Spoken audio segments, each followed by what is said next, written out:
जो जिन्हा है वो मारी जाने वाली है। ये हम लोग क्या देख रहे हैं, जो संग जिन्वू है वो आज पहली बार काफी ज्यादा रेज मोड में आ चुका है। तो गाइज आज की इस वाली वीडियो में हम लोग सोलो लेवलिंग के सीजन 3 के एपिसोड 4 को एक्सप्लेन करने जा रहे हैं। और वीडियो को शुरू करने से पहले जिन भी बंदों का नाम तुम लोग अपनी स्क्रीन पे देख रहे हो उनको दिल से शाउट आउट, क्योंकि इन्होंने हमारे चैनल की मेंबरशिप ले रखी है। और इसी के साथ ही जिन्होंने प्रीवियस वीडियो में फर्स्ट कमेंट किया अवनीश भाई, उनको शाउट आउट। तो अब वीडियो को शुरू करते हैं। तो प्रीवियस वीडियो की आखिर में हम लोगों ने देखा था कि अभी जिन्हा जिन्वू को याद कर रही होती है। तो अब आगे अगले चैप्टर की शुरुआत में हम लोग देखते हैं कि जो सॉन्ग होती है वो जिन्हा को बोलती है, मैं एक ई रैंक हंटर हूँ और अवेकन भी, तो मेरे को सामने जाना होगा। और जो जिन्ना होती है वो उसे ये काम करने से मना कर रही होती है। और फिर एक और अपने साथी को बोलता है, क्या तुम इस इंसान की बात कर रहे थे? तो वो और जवाब देता है, नहीं, मैं और ज्यादा पावरफुल फोर्स सेंस कर पा रहा हूँ जो लड़की उसके बगल में है उससे। और यहाँ पर वो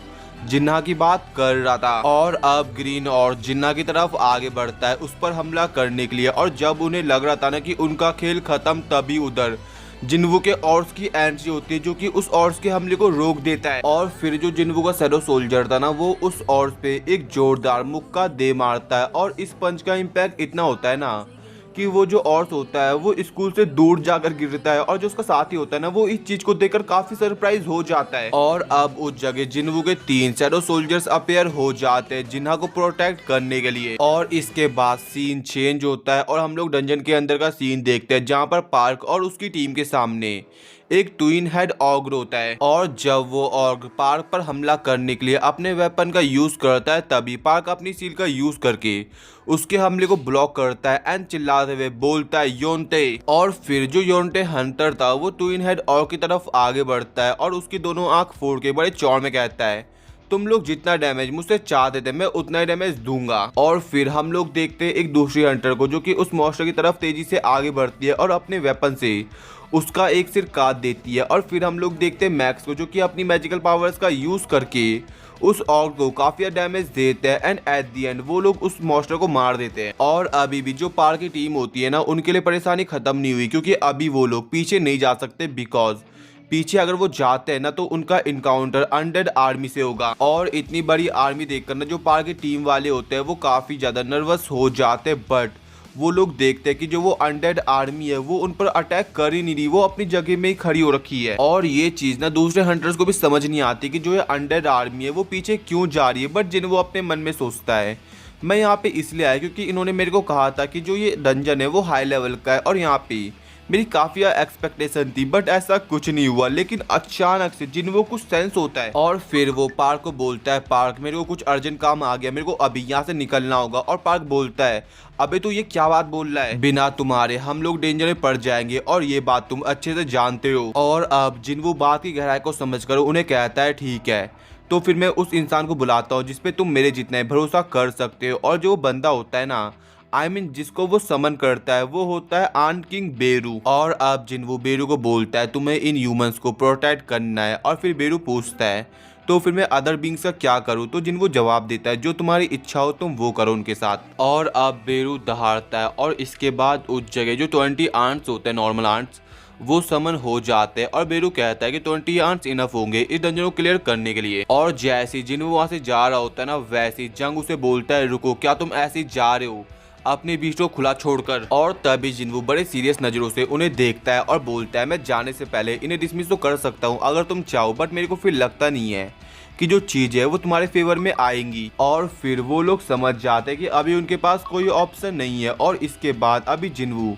अपनी शैडो एक्सचेंज स्किल को देखता है एंड वो नोटिस करता है कि अभी वो शैडो एक्सचेंज स्किल का भी यूज नहीं कर सकता क्योंकि अभी उसके लिए काफी ज्यादा टाइम है। इसके बाद जिन्वू अपनी स्पीड का यूज करता है और तेजी से एंट्रेंस की तरफ आगे बढ़ता है और अपने मन में सोचता है, जो सोल्जर मैंने जिन्ना के पास छोड़ा था उससे मेरे को अभी सिग्नल्स आए और अभी मेरे को बुरी फीलिंग आ रही है। लेकिन अभी जिन्वू के सामने काफी बड़ी अनडेड आर्मी होती है और बंदे को आ जाता है गुस्सा और वो उन्हें वाइप आउट करने के लिए अपने दोनों डैगर निकालता है। लेकिन तभी जो वो आर्मी होती है ना वो जिन्वू के लिए अलग सा ही रास्ता छोड़ देती है और ये सरप्राइजिंग होती है। बट बंदा कुछ ज्यादा नहीं सोचता एंड देन काइजर को समन करके वहां से निकल लेता है। और जब जिन्वू आसमान में होता है और काइजर के ऊपर बैठा हुआ होता है तो वो उसे कहता है, मेरे को मेरी बहन के पास लेके चलो जितना जल्दी तुमसे हो सके। उसके बाद सीन चेंज होता है और हम लोग देखते हैं जिन्वू के शैडो सोल्जर्स को, जो कि ऑर्स को डोमिनेट कर रहे होते हैं और उधर जितने भी 3 ऑर्स थे उन्होंने उन्हें मार दिया है। और जब ये चीज क्लास के दूसरे बच्चे देखते हैं ना, तो वो कहते हैं क्या जो ये मॉन्स्टर है उन्होंने हमें अभी बचाया है, क्या ये हमें प्रोटेक्ट कर रहे हैं। और जब जिन्ना जिन्वू के सोल्जर को देखती है तो उसे ऐसा लगता है कि जो जिन्वू है वो आसपास ही होगा और इसीलिए वो जिन्वू को बुलाना शुरू कर देती है। बट तभी जो जिन्वू का सोल्जर होता है वो उसे कहीं जाने से रोक देता है, जो चीज जिन्ना के समझ नहीं आती। और फिर वो सोल्जर जिन्ना को किसी तरफ इशारा करता है और जिस तरफ वो इशारा करता है ना, वहां से काफी सारे और आ रहे होते। इवन उधर आप उन ऑर्स का बॉस भी आ जाता है, जो कि अपने थ्रोन में बैठा हुआ था। और अब जो बॉस होता है वो बोलता है मेरा नाम ग्रोस्टार है और मैं हूँ रेड ब्लेड ट्राइब का चीफ और कोई भी मेरे को नहीं रोक सकता। फिर ग्रोस्टार का साथी उसके पास आता है और बोलता है ग्रोस्टार जो हाई ऑर्स का ग्रुप है वो ह्यूमंस की हेल्प कर रहा है। जो सुनकर ग्रोस्टार बोलता है हाई ऑर्स वॉरियर वैसे वो लोग कितने हैं, तो उसका साथी जवाब देता है 3। जो सुनकर ना बंदा काफी गुस्से में आ जाता है और बोलता है जो हमारी ट्राइब के ग्रेट ऑर्स वॉरियर है वो इन 3 हाई ऑर्स को नहीं हैंडल कर पा रही, ये कितना पैथेटिक है। एंड देन अब बंदा अपना हथियार उठाता है और वो खुद मैदान में उतरने वाला है। और इसके बाद सीन चेंज होता है और हम लोग देखते हैं काफी सारे आर्म्ड सोल्जर्स को, जो कि अपना काम कर रहे होते हैं। लेकिन ये देखकर ना जो दूसरे हंटर्स होते हैं उनकी फटी जा रही होती है। उन्हें ऐसा लग रहा होता है कि क्या होगा अगर जो ये आंट्स है वो उनके शत्रु बन जाए तो। और अभी पा के दिमाग में भी यही सब सवाल चल रहे होते हैं, लेकिन फिर वो खुद को मोटिवेट करता है कि वो कर सकता है। बट तभी उसके सामने बेरू आ जाता है और ये देखकर पार्क की फट जाती है और पार्क डरते हुए बेरू को बोलता है चलो आगे बढ़ते हैं। लेकिन बेरू ना उसे कुछ जवाब नहीं देता और पार्क की फिर से फट जाती है और वो डरते हुए कहता है क्या हमें आगे जाना चाहिए। एंड देन जो बेरू होता है ना वो अचानक से वहां से गायब होता है और फिर से वहां पर आ जाता है और पार्क भी लाइक अरे यार तुम लोग कितना डराएगा। लेकिन बेरू पार्क की तरफ कुछ टॉस करता है और फिर उसे कुछ सेंस होता है तो वो वहां से निकल जाता है अपने साथियों के साथ। और पार्क की तरफ भी उसके साथी आते हैं और उसे बोलते बॉस क्या आप ठीक हो और क्या हमें रियली में इन लोगों को हमें लीड करने देना चाहिए। और पार्क बस यही बोलता है मैं अभी ठीक हूँ। और अब वो सभी लोग उस चीज की तरफ देखते हैं जो बेरू ने उनकी तरफ फेंका था और वो होता है हाई रैंक बीस्ट का सर। और इसके बाद ऑब्वियस चीज होती है जो सभी लोग होते हैं उन्हें चाहिए पैसा और इसीलिए अब वो लोग उन आंट को फॉलो करते हैं। और फिर सीन चेंज होता है और हम लोग देखते हैं जिन्वू के सोल्जर्स को जो कि ग्रोस्टार से फाइट करने में स्ट्रगल कर रहे होते हैं। और जो ग्रोस्टार के दूसरे साथी होते हैं ना वो लोग ग्रोस्टार के नारे लगा रहे होते हैं। और अब जो ग्रोस्टार होता है वो जिन्वू के सोल्जर की तरफ अपने शॉट को पॉइंट करता है और बोलता है कि जो ऑर्स की टैटूज होते हैं वो उनकी विक्ट्री को सिंबलाइज करते हैं। वो ये प्रूफ करते हैं कि उन्होंने कितने सारे दुश्मनों को उस वॉरियर ने मारा है, लेकिन तुमने कुछ ही वॉरियर्स को मारा है और क्या तुम बस इतना ही कर सकते हो। और इसके बाद जो ग्रोस्टार होता है वो उस आखिरी ऑर्स को मारने के लिए आगे बढ़ता है। तभी उसका साथी ऑर्स आता है और उस ग्रोस्टार के हमले को ब्लॉक करता है, लेकिन ग्रोस्टार फिर उसे काट के रख देता है। और जिस ऑर्स को ग्रोस्टार ने मारा था ना वो फिर से रीजनरेट करता है। जो देखकर ग्रोस्टार बोलता है तुम लोग अभी किसी स्पेल के अंडर हो, फर्क नहीं पड़ता मैं तुम्हें कितनी बार भी स्लाइस कर लूं, लेकिन इसका कोई भी यूज नहीं होने वाला। लेकिन अचानक से उसके दिमाग में एक आवाज आती है जो होती है किल द ह्यूमंस। और ये सुनकर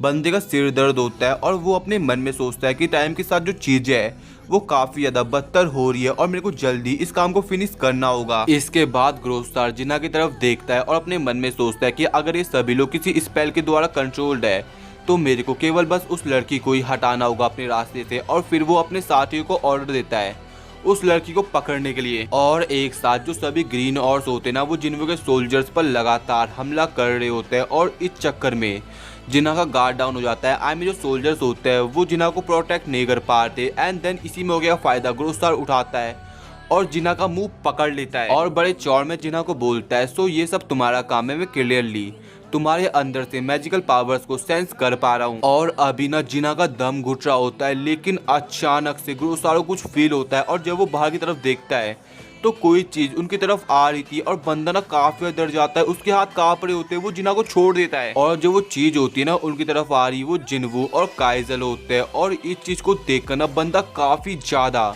डर चुका है और वो डरते हुए कहता है कोई हमारी तरफ आ रही है और ये चीज काफी ज्यादा टेरिफाइंग है। और फिर ग्रोस्टार वहां से सभी को भागने का ऑर्डर देता है, लेकिन अभी काफी देर हो चुकी थी बिकॉज उससे पहले जिन्वू अंदर एंटर कर चुका था। एंड देन सबसे पहले वो जिना के सिर पर हाथ रखता है और बोलता है अभी तुम सेफ हो। और फिर ग्रोस्टार उसे कुछ बोलने की कोशिश करता है, लेकिन उससे पहले जिन्वू उसकी तरफ अपनी उंगली पॉइंट करता है और बड़े गुस्से में कहता है चुप हो जाओ और मेरा वहीं पे वेट करो। और आज हम लोग पहली बार जिन्वू को इतना गुस्से में देख रहे हैं। और अभी जो जिन्हा होती है ना, वो रो रही होती है और जिन्वू उसे कहता है जिन्हा मेरे को माफ करना, मेरे को आने में देरी हो गई। और दूसरी तरफ जो दूसरे क्लास के स्टूडेंट्स होते हैं वो काफी खुश हो जाते हैं बिकॉज उधर जिन्वू आ गया है उन्हें बचाने के लिए। और जब जिन्वू अपनी बहन की तरफ देखता है तो वो काफी गुस्से में आ जाता है। वो इग्रिस को समन करता है और बोलता है इग्रिस मेरे लिए जिन्ना का ख्याल रखना। और आज हम ना पहली बार जिन्वू को इतना ज्यादा रेज मोड में देखते हैं। इसके बाद जिन्वू अपने और सोल्जर्स को समन करता है और उन सोल्जर्स को ऑर्डर देता है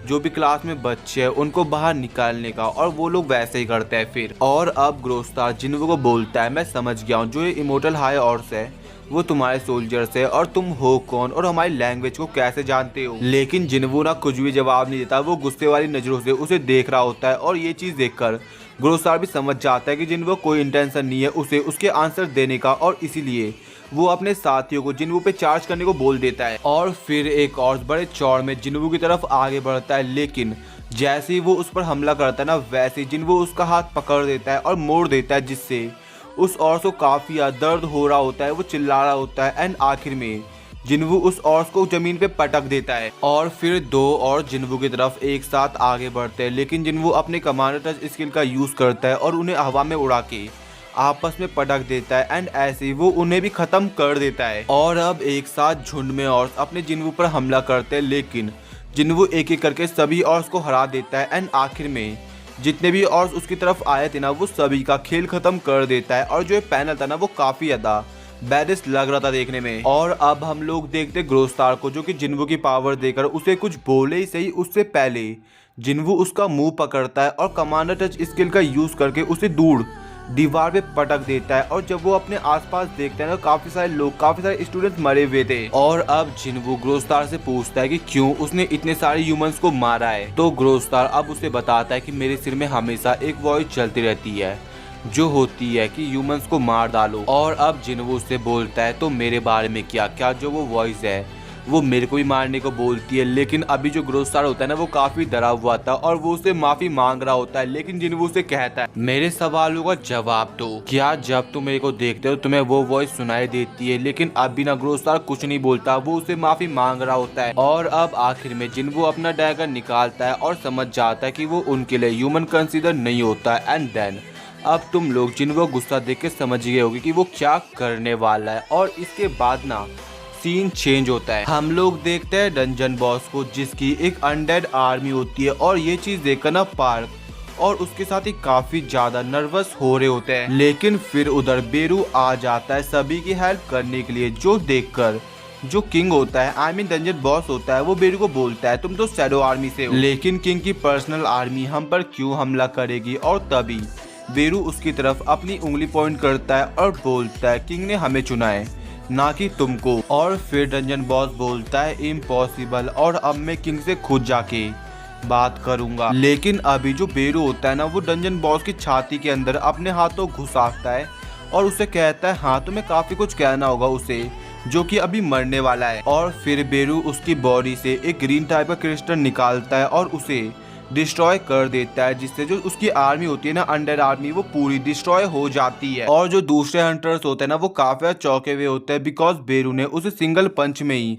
हरा डाला। और फिर बेरू जोर से चीखता है और अब साइड से पार्क बेरू को देखकर बोलता है कि मैं जानता था कि ये ताकतवर है, लेकिन इतना ताकतवर है ये मैंने भी नहीं सोचा था। और फिर साइड से पार्क का साथ ही बोलता है कि ऐसे सोल्जर्स के होते हुए संग जिन्वू को गेट के अंदर एंटर करने की जरूरत भी नहीं पड़ी, उसने इस डंजन को अपने सोल्जर के थ्रू ही क्लियर कर दिया। और अभी पार्क भी जिन्वू के बारे में यही सोच रहा होता है कि जो संग जिन्वू है वो एक ही बार में अपने सभी समन बीस्ट को कमांड नहीं दे सकता और इसमें वो अपने माना को डिप्लीट करता होगा। और इससे हम जज कर सकते हैं कि वो कितना ताकतवर है। और बंदे को ऐसा फील हो रहा होता है कि संग जिन्वू की आर्मी एक मेजर गिल्ड से भी ज़्यादा पावरफुल हो सकती है अगर वो बनाए तो। और फिर वो लोग संग जिन्वू के साथ एक अलायंस बनाने की बात करते हैं। एंड देन सीन चेंज होता है और हम लोग देखते हैं स्कूल का सीन जहाँ पे पुलिस और एम्बुलेंस आ रखी होती है और जो पेरेंट्स होते हैं ना वो भी अपने बच्चे को देखने के लिए भाग रहे होते हैं। एंड देन जब वो अपने बच्चे को देखते हैं ना जिसका दी एंड हो गया है, तो वो काफ़ी ज़्यादा दुखी होता है। And then